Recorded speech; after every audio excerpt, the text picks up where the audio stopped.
Guys, welcome to third chapter of Python, which is variable and data types. So first we will see what is variable and then we'll see what is data type. So come to W3 School, which I had suggested you in my first video. So it says variables are containers for storing data value. So you can assign any value to a variable and it will be stored in that container. So if I go to Python code, coming to VS Code 3.py, let's say if I assign a equals to 76. So a is a variable which is storing 76 inside it. Similarly, I can assign b equals to some name, let's say Gaurav, and it will store the value of this Gaurav inside it. And when you write print a, then it will print you 76, you see. Similarly, if you print b, it will print Gaurav, you see here. Alright, so this is called variable. So it stores the data and when you call the function, it provides you the answer which is available in it. So again, coming over here, so similar thing, it could be John or anything you want to assign, you can assign it. Then you can perform the operations also if you want. For example, if you write c equals to 56 and then print a plus c, okay, then it will print the answer summation of this, that is 132. So it can perform various functions, arithmetic, logical operations, it can perform multiplications and like that. Similarly, you have casting. So if you want to specify the data type of variable, you can do it using casting. So for example, if I write print type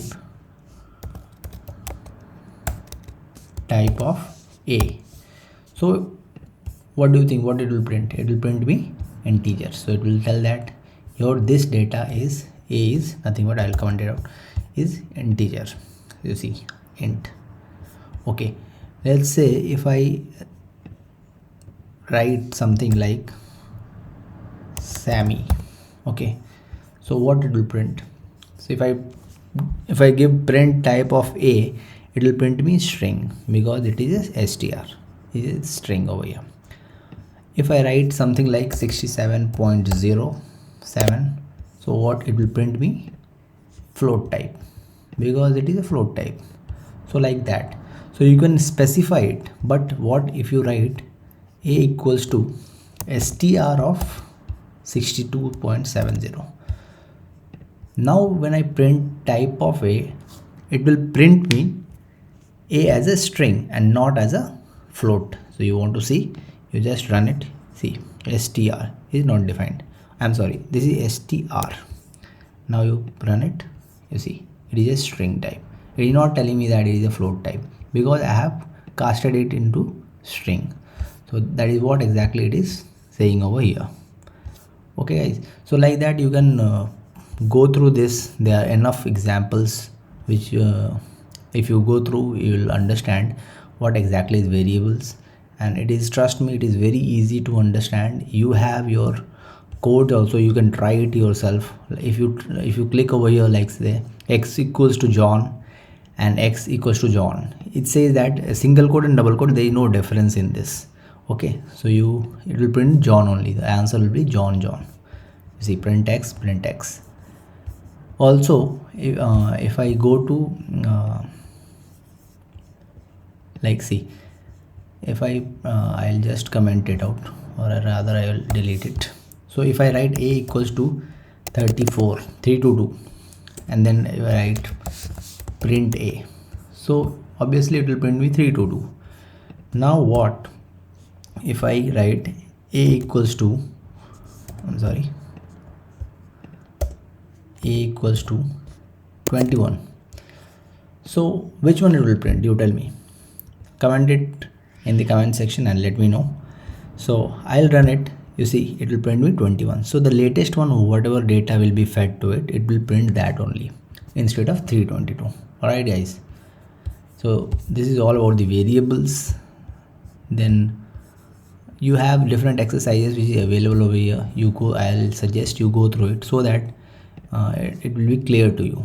Then it is a case sensitive also, so if you assign something a, small a as 4 and then capital A as something else, then it will not have any basically doubts in that, because this a is different and this a is different. So if you write print small a, it will print 4. If you write print capital A, it will print Sally.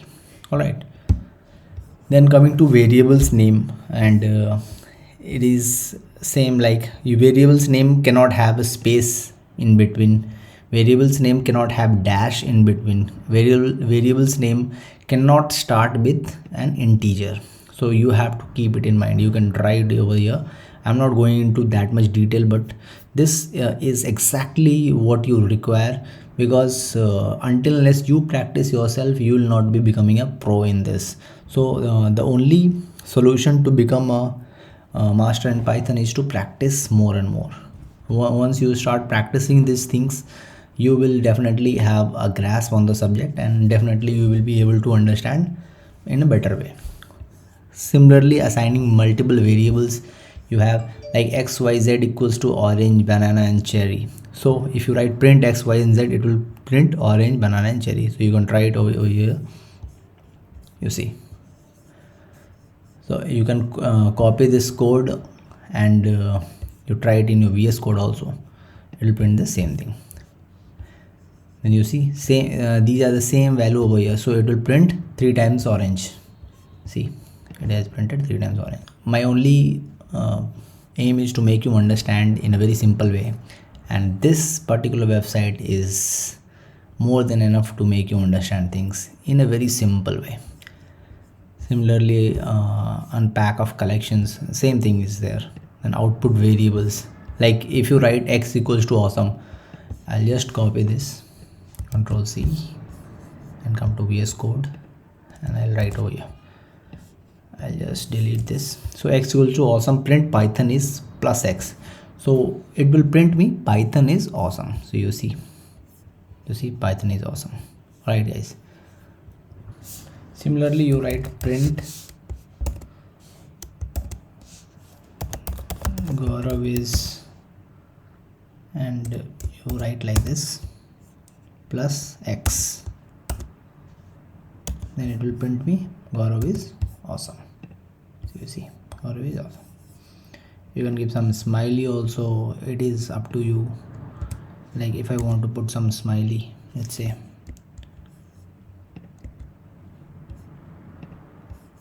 okay, and then I print, you see this. All right, so this is all about the variables. Similarly, you have a global variable and local variables.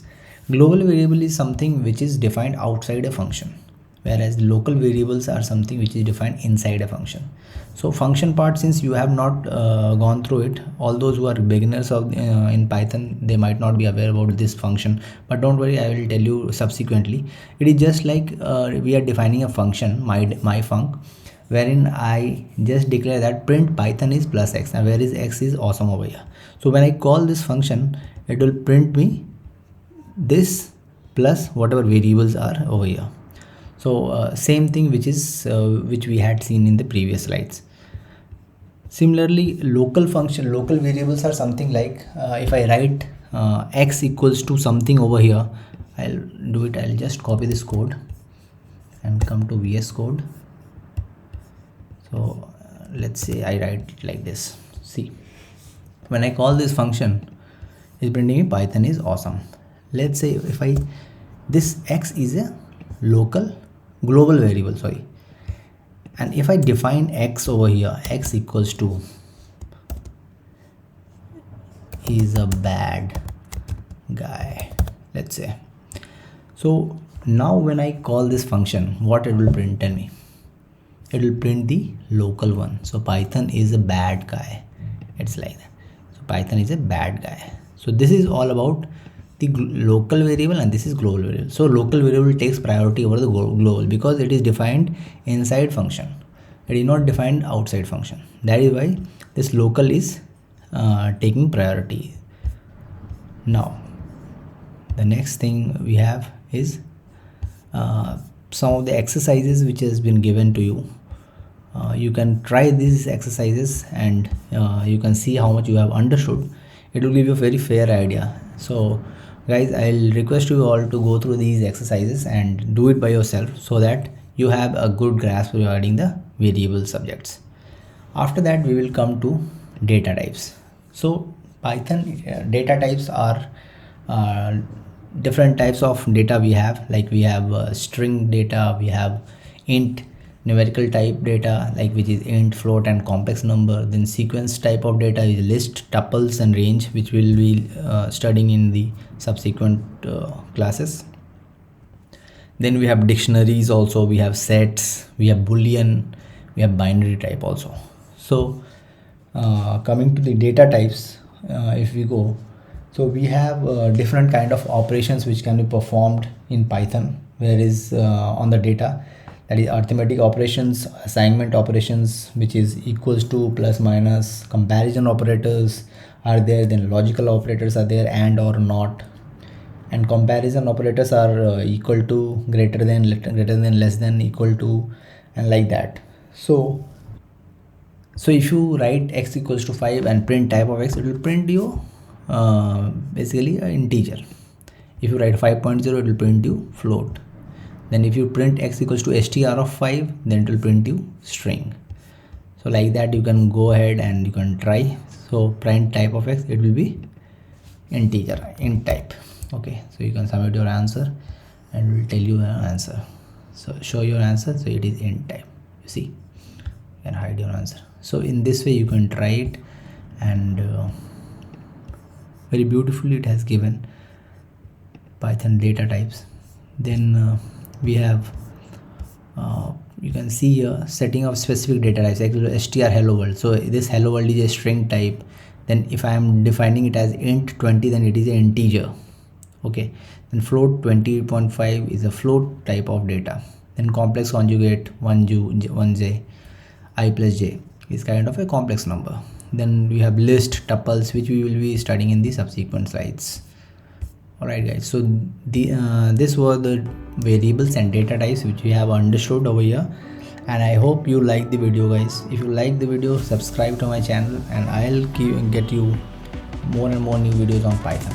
So this was our third class.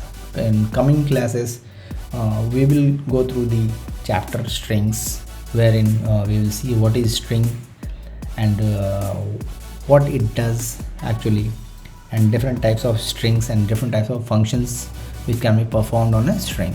So till the time, you see you guys, take care.